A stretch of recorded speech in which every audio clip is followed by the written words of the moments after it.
This is a financial advisor and pastor walk into a bar, episode 4. Today, Benji and Jason talk about the mission trip to El Salvador. Let's listen in. All right, so welcome to a pastor. I keep flipping it in my head. Maybe it sounds better that way. Um, and when I was typing it out, I did that. But anyway, welcome to a financial advisor and pastor walk into a bar. This is Benji Esquera, and I'm with Jason Duke.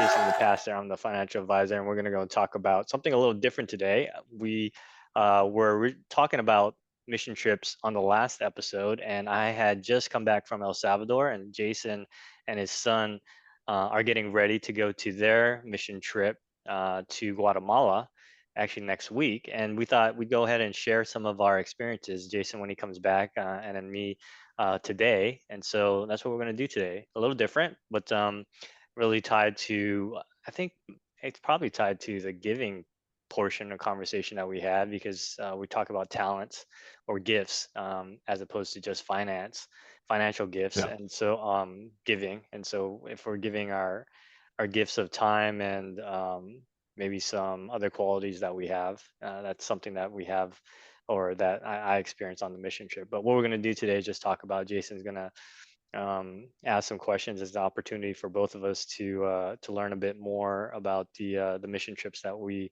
have gone on and will be going on, and share it with you guys. So I think I'll just hand it over, Jason, and kind of go from there.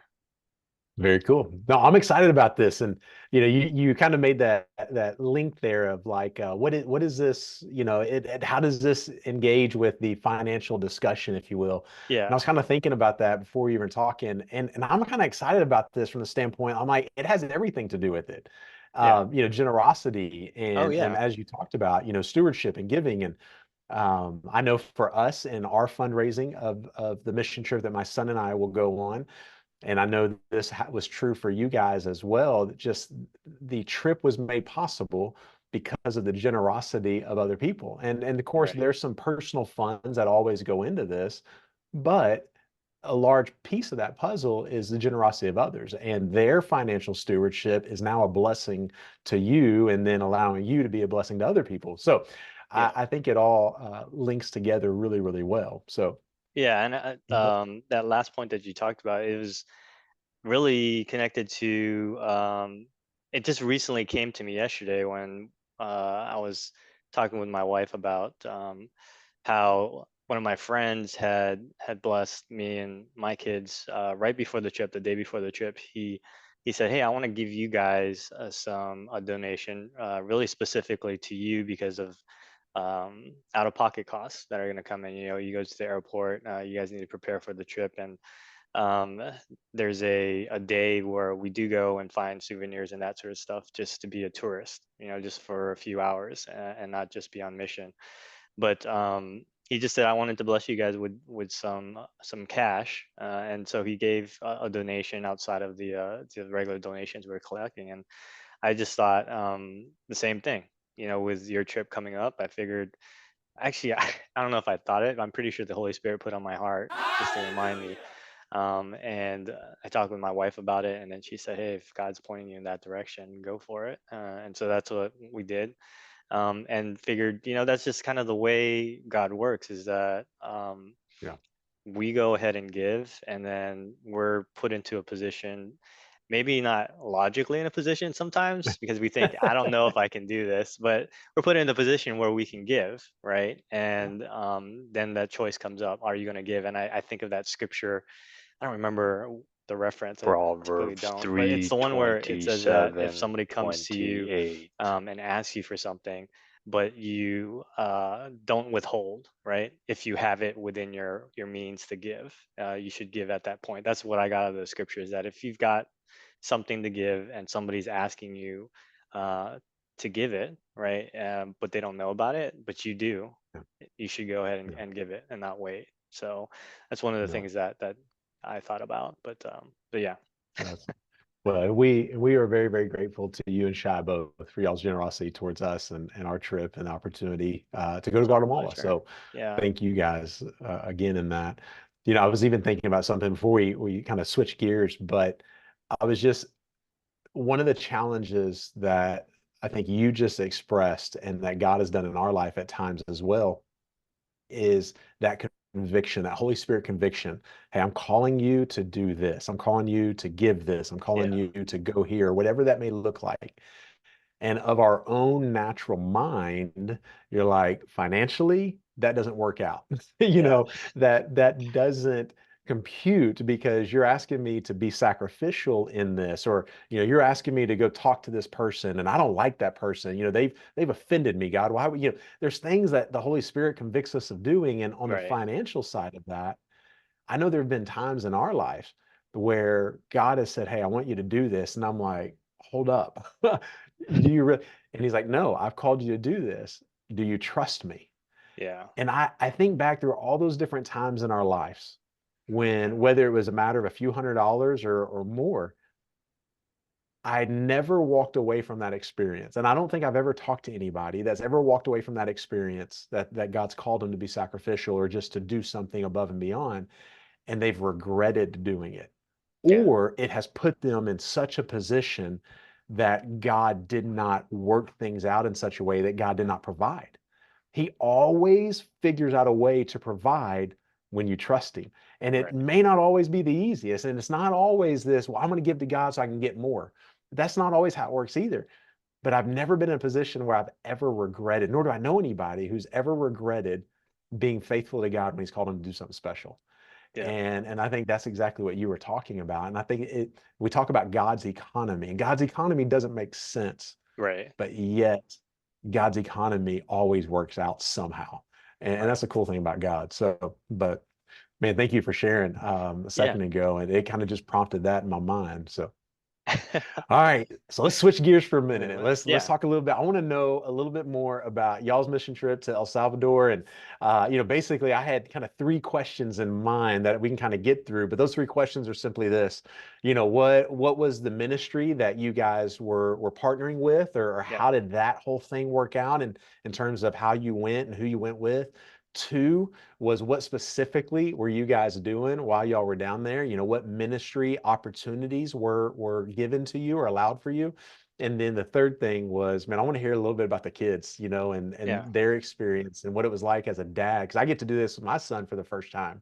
I want Right. to know what it was like as a dad to go with your son and your daughter, Yep. and experience that with them. So, Yeah. And you're gonna have to remind me of the questions because I already forgot 'em. First one's just simply the ministry, man. Yeah.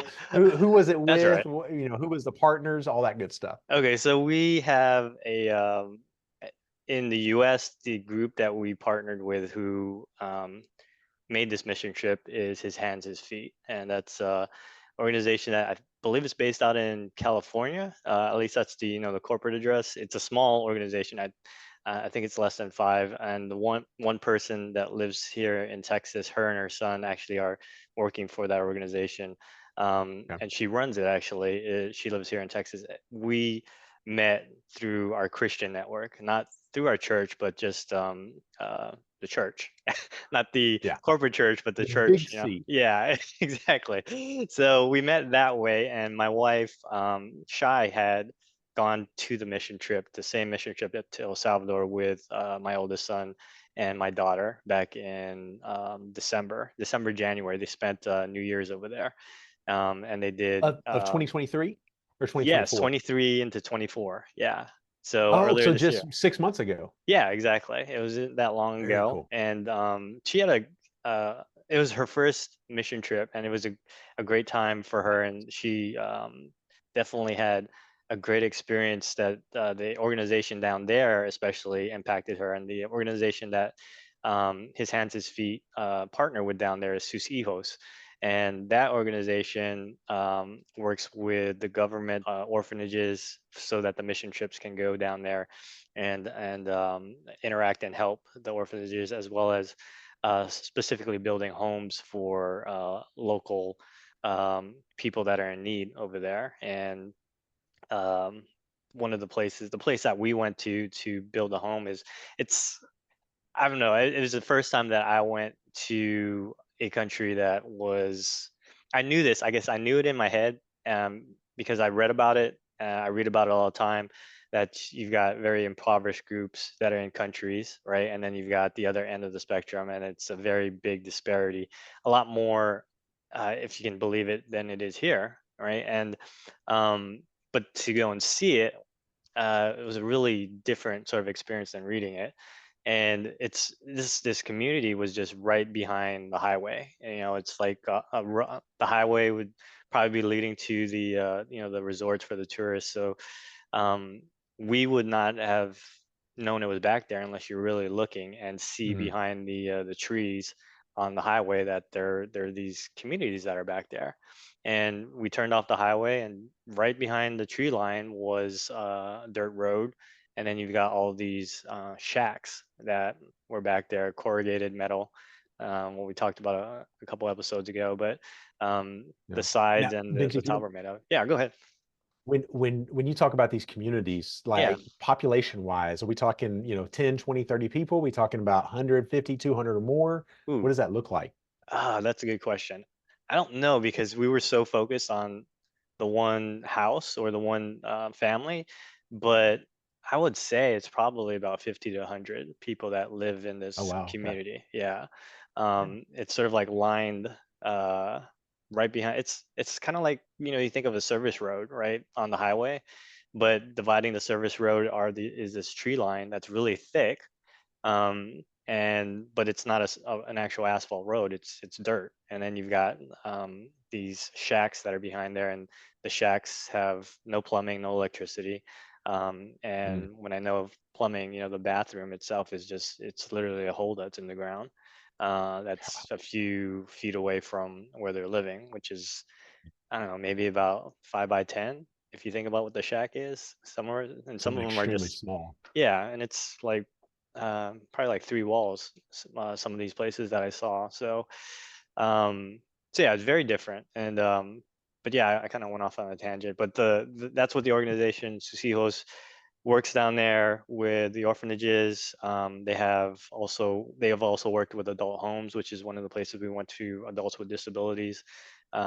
Really, they kind of, I guess the coverage to go and say is that they work with the least of these. The folks that aren't necessarily looked at by the general public as needing help. And man, these places, they've got a lot of stories that are in there that unless you're looking, right, I guess you just won't know.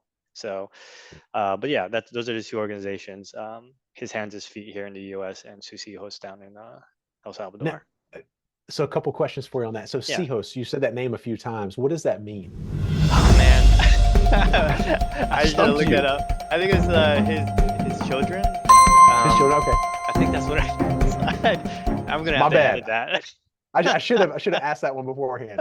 I should have looked that one up. I knew it when I was down there, but man, my Spanish is pretty bad. I only took it in high school, and Yeah. that Well, was a and then the long other time thing ago. I was wondering Yeah. is, you talk about the adults with disabilities, and I think about here in America, I think it would be safe to say, and we would probably all agree that adults with disabilities in a home type facility would be a second tier citizen. We would, as Yeah. socially, we would lower them, unfortunately, instead of giving them sometimes the dignity they deserve. Yeah. But what does that look like in El Salvador, in a country such as that? I mean, are they second tier citizens? Or are they kind of really even lower than that? What does that look like for them? It's well, it's a group home that we were at, and I didn't go and see what the living quarters were like. I imagine that it was maybe a group of five or so that are in a small building that live together. And then what we had was this area, sort of like a community center, and maybe that's where they had. I think that's probably where they have their meals. But Yeah. we were there to go and interact with them. We had interpreters, so we could talk with them. My daughter was part of the group that was helping out, creating crafts. They were doing bracelets, and then we were painting faces. People were dancing. We had one of those. Those little, we call them, it's like a stereo, right? Back in the A 80s. little jukebox or Yeah. karaoke machine or something? Well, it's a Bluetooth speaker, I guess is all it is, and Okay, okay. it was attached to people's phones, so they had the music playing, and they had this.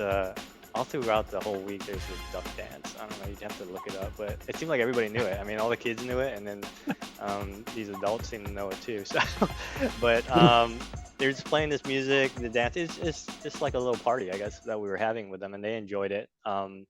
And I remember when we were getting briefed on what to expect and what we should be doing, one of the things that we were told is that a communication style would be to do touch.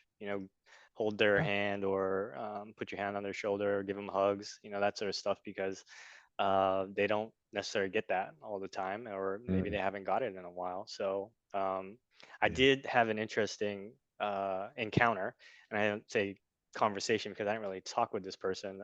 She didn't speak English, and I didn't speak. My Spanish is really that great. So the interpreter was helping me out there, but she was blind, and this might gives you an idea of how things work there. Is that uh, she was blind, and because of that disability, she was put into that home because I guess nobody would be able to help her.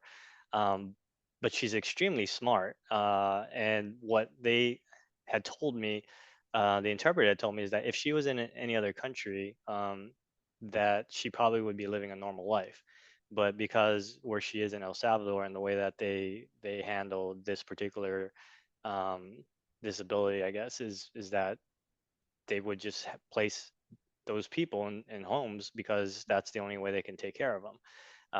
Otherwise, I guess maybe she would be homeless in that country, in El Salvador. But that, I guess, is their solution, and it kind of is the same thing on the other end of the spectrum. Is that I had spoken with a 16-year-old at the orphanage, and he wasn't in there for the same reasons like the other kids. Um, uh, Disciplinary reasons or whatnot. He was actually working as an electrician. I guess he was working on construction, and he did the electrical jobs over there. He was taught the trade, but his parents were out of the picture for whatever reason. And so he was using the money from the job to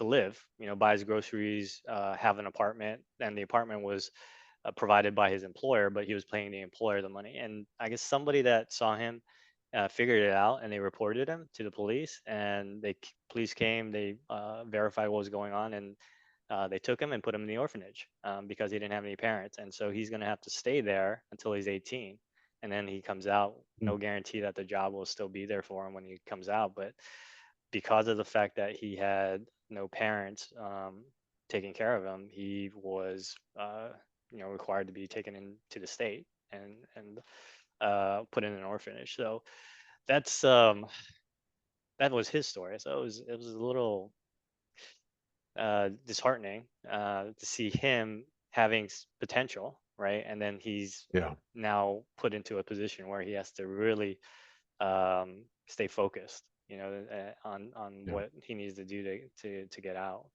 Yeah, so Man.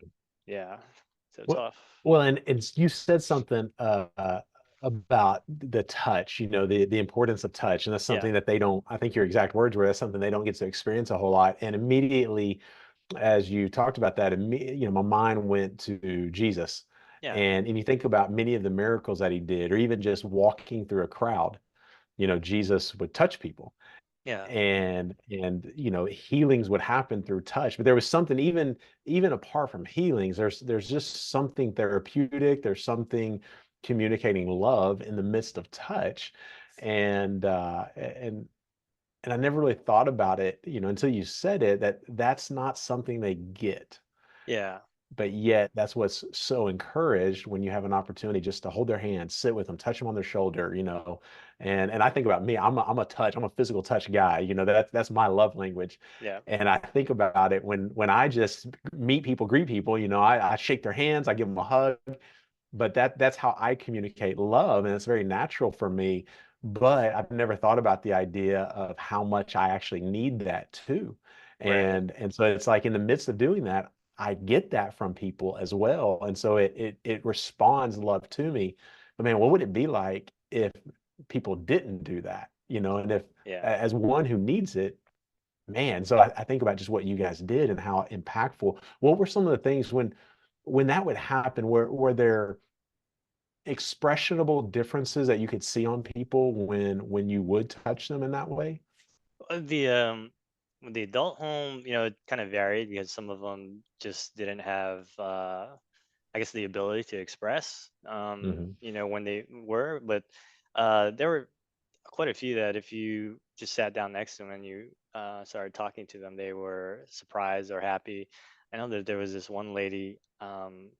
She had called me over, and I was, I guess we were doing balloon animals or something like that, and I was giving. She wanted a hat, a balloon hat, and the only way I understood it because she was pointing to her head, and I kind of tried to figure it out. So, but I got it right. So we got the balloon hat and gave it over to her, and she was wearing. She's all happy about it, and then um, I think somehow I grabbed her hand when I gave it to her, and then she didn't let go. So I was like, okay, yeah, I'll just hold on and figure out what you're trying to do. And she just kind of walked around the whole area, and I was kind of in tow the whole time.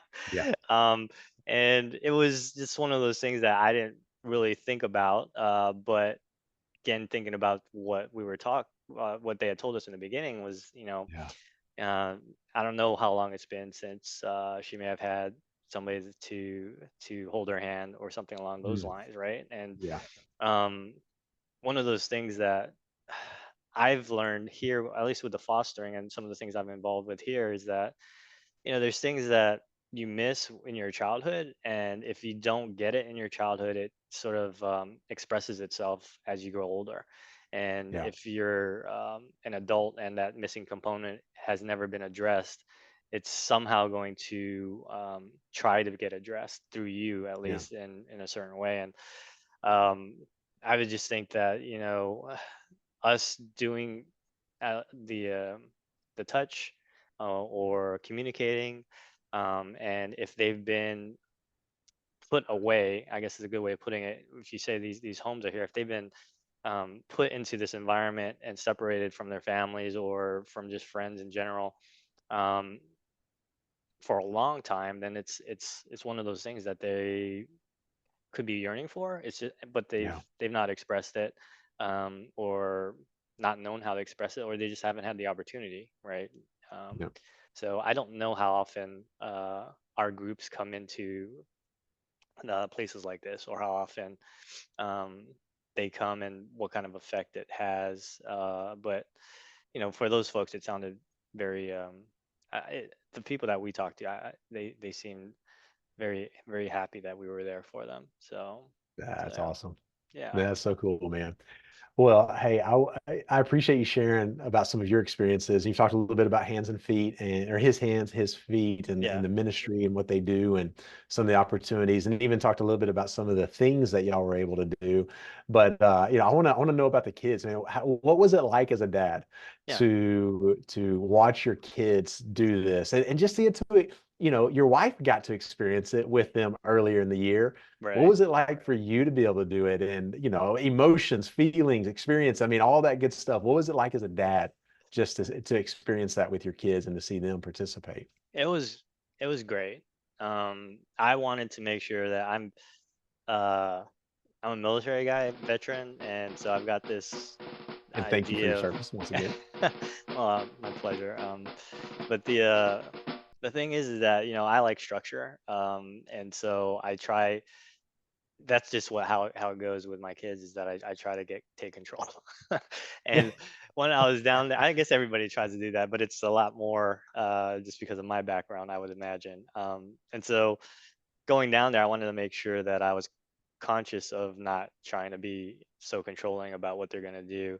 And especially since there was a lot of other kids, I say kids, but ages, teens and early 20s or so that were part of our group.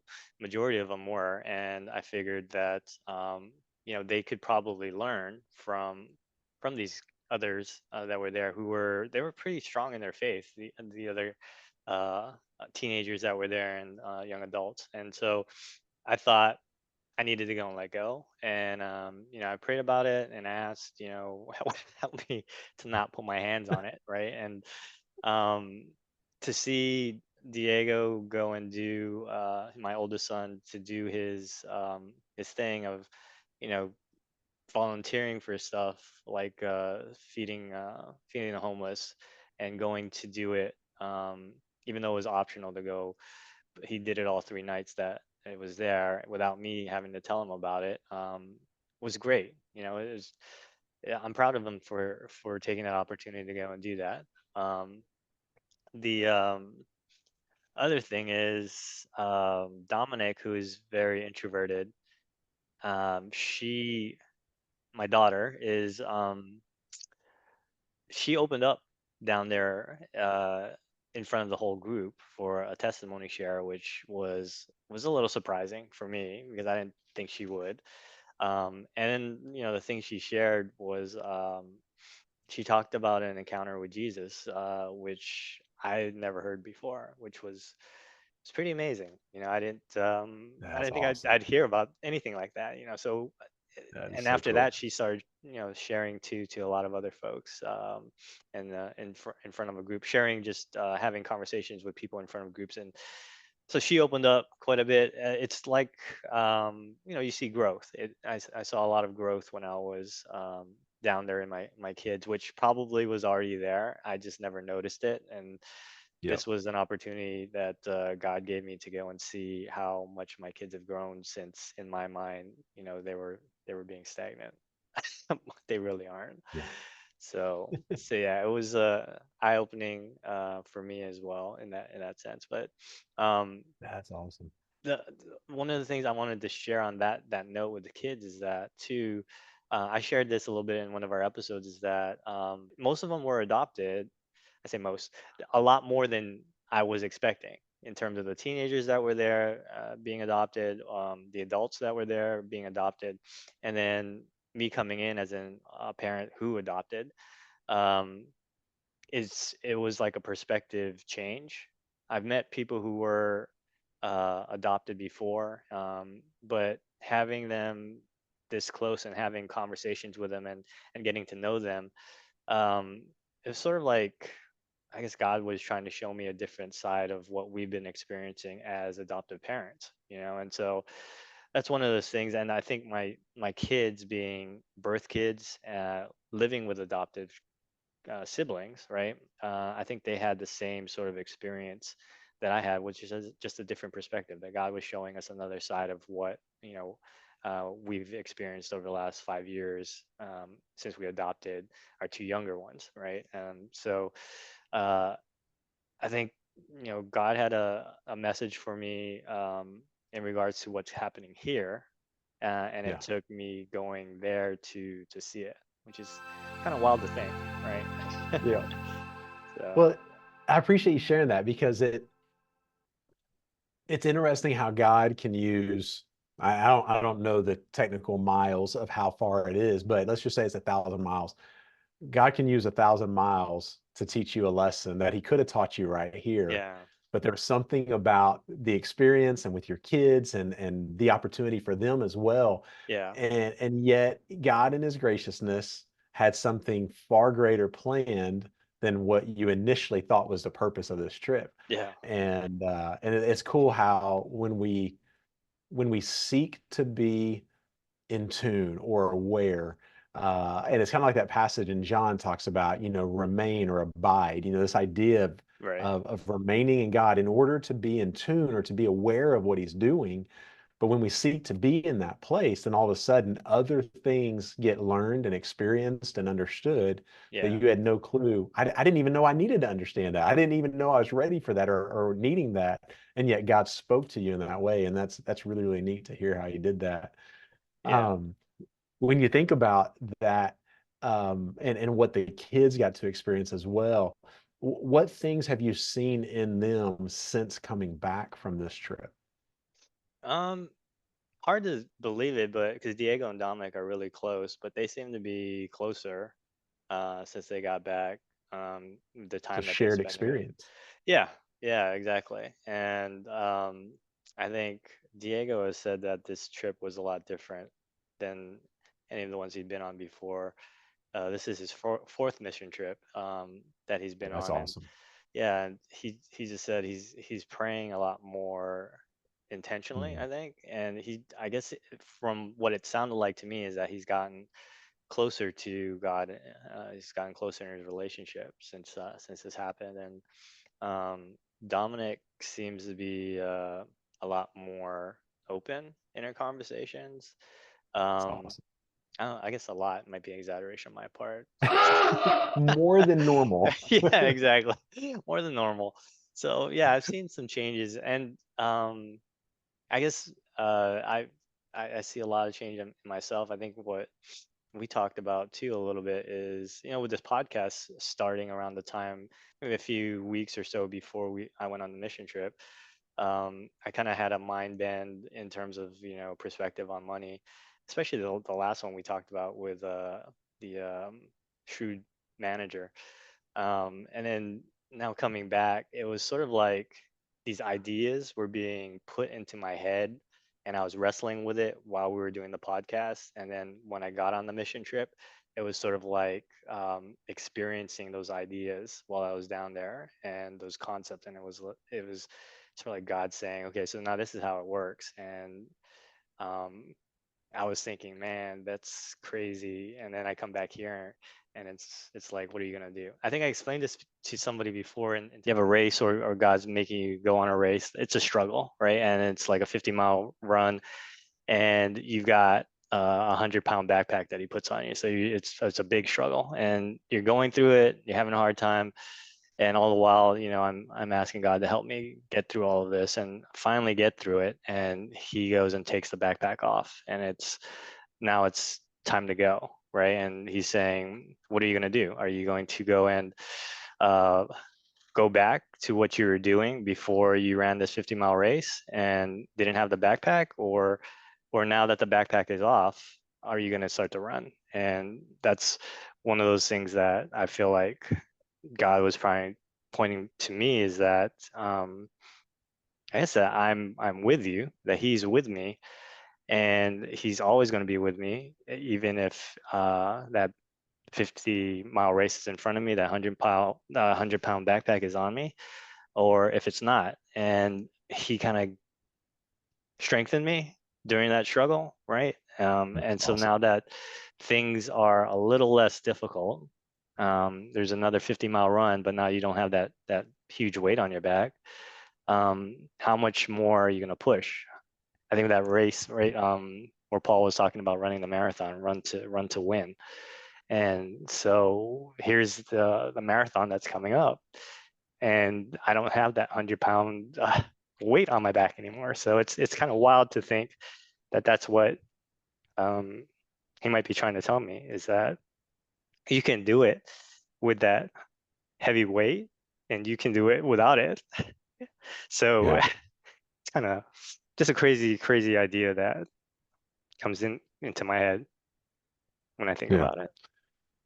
Man, I appreciate, I can kind of tell you're choking up just a little bit in that. And I appreciate the honesty and just sharing. You can tell through the emotion, sharing what God's been speaking and teaching you. And the only other thing I'll add to that is, sometimes we have a tendency as Christians to pick that 100-pound bag back up Right. and want to put it back on because it's what we know, it's what we're comfortable with. As much as it brings us down and hurts us and makes things harder, it's so comfortable because we know of it. Even to the point of knowing it so intimately that we can't live without it sometimes. And that's what God's constantly doing, is saying, hey, no, no, no, you don't need that. And trying to break that off and say, man, Yeah. life without this is so much better, but you got to trust me in it. And it kind of sounds like maybe that's a little bit what you're experiencing, is that process of trusting him with it when Yeah. it's been something that maybe you've carried for so long. Yeah. That's So man, crazy. thank you What for you just sharing said that. too was the idea of taking it back up because that's what you've been comfortable with. And I was, in my head, I'm thinking comfort as being not having that bag on me. But it's true that sometimes the comfort is being in that place of struggle, because you've been in it so long that you think, it's a little scary to kind of run without it. And so my comfort zone is to be in that space with all that heavy weight, right? So Yeah, that's wild. I didn't even think about that. yeah, That's pretty good. I have to think about that one for a bit to see how am I carrying a burden that he's already taken off of me, right? yeah, Because it's comfortable for me to do it. So yeah, wow, yeah. that's a topic. Let me think about That may be a that's a whole nother topic for one. later. Yeah, but Oh, speaking of which, I think we're come to the end of this one. We didn't want to go too far into it, but we'll have Jason talk about his mission trip from at Guatemala when he comes back, and have the same sort of format. But for this particular episode, we're calling it done. Stick a fork in it, and I appreciate you guys for listening. And we'll be back soon enough. And like we've always said, we want to spark conversation when we're talking. We want you guys to listen in and dig deeper, because there's a message God has for you, and it's in the Bible. So if you haven't gone into it, go ahead and open it up and read it, because He has a message for you. Jason, any last words? now, Benji, as always, it's great getting to do this with you and everybody else. Hope you have a wonderful day. All right, take care, guys. You've been listening to a financial advisor and pastor walk into a bar. Thanks, and have a great day.